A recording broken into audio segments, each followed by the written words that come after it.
From MLU headquarters in Philadelphia, this is Cleats and Cufflinks. All right, so we have one more segment.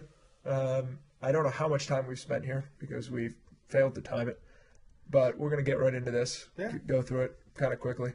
Before Lindy calls again. Lindy calls a second time. So this is, we're refining the rules each year, and we have a new rule introduction. So anytime you introduce a rule, we say this all the time, you're introducing a rule to fix a problem or to address a potential issue. This rule, I would say, and I'll let you explain the rule in a second, but I say that the issue we're addressing is that at the end of a game, we want to provide more of an opportunity for a team to come back. And that's issue one. Two, we want to introduce a little more of a complex strategy element for coaches around the timeouts. And I think that it touches on those two issues. I thought this was the rule where everybody had to shake the commissioner's hand and kiss his hand at the end of a game.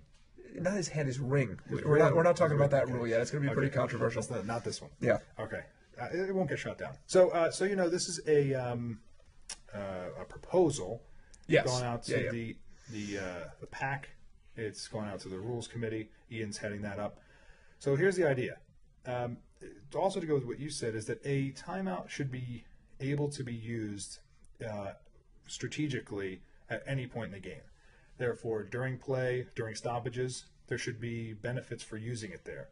Right now, if you call a timeout between points, the only reason you would do that is to gain an extra 90 seconds. Yeah, if you're disorganized, essentially. Right. So it's, and I don't really like that. I thought that we could improve that. So the idea here is that all the timeouts are incentivized to be used during gameplay. So if we make it so that if the defense, the pulling team, calls a timeout between points, they would get to pull from some yards closer to the opponent. So instead of pulling from the goal line, maybe they pull from midfield.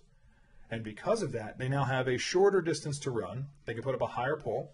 They could do a different type of throw. They could throw a blade or a hammer or something and try to pin a team back in their end zone and get a Callahan, which would get them not only the point, but then they get to receive the disc. So you're down by 2. Calling a timeout after you score, is a strategy, and I like that a lot.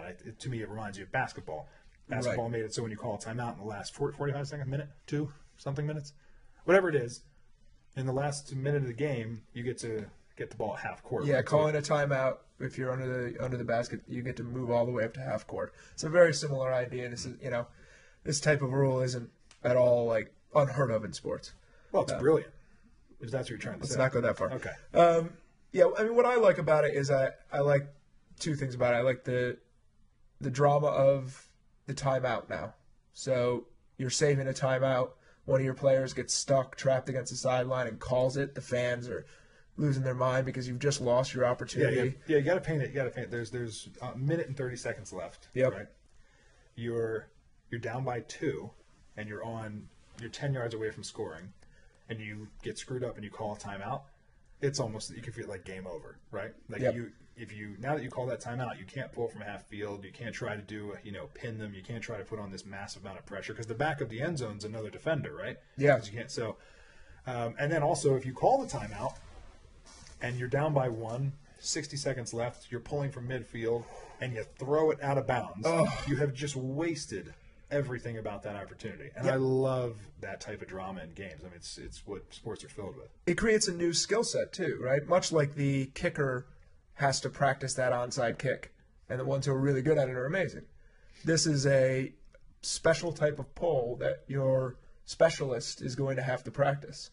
Somehow landing it in the back of the end zone, lofting it from half field, giving your defenders time to get down and pin them in. It creates a lot of new strategy and new dynamic in the game. By the way, I saw the worst onside kick ever. The worst? Luke, who was the soccer player who kicked the ball with their right foot instead of their left foot for the goal, and you guys were watching Lamella. it? Lamella? Eric Lamella. The kicker runs up facing left, but spins his right foot around to kick it in front of his left foot, so he kicks it right. Do you understand what I'm saying? I got you. And the other team just caught it. I was like, what? You fooled everybody except the other team. You fooled your own team. Yeah, you kicked it just the other way, and the other guy caught it and he kneeled. It just They should have had a conversation about that before. It was so silly. And look, it was like, that's impressive what you just did, but it was the worst onside kick. You have to get the onside kick in the air, not the wrong direction. So anyway, I'm going to show you that clip. You should look up that clip. It was terrible. Though impressive. But yeah, this is a cool rule. So we'll see if you'll see what everybody thinks, but we're pretty confident this is going to go through because there's really no downside to it at all. There's an upside. It allows for more strategy and more coaching. We like that. Yeah, everybody wants to see the comeback. Everybody wants to see the pressure mount at the end of the game. And so this rule creates a dynamic addition of pressure at the end of games, which is fun.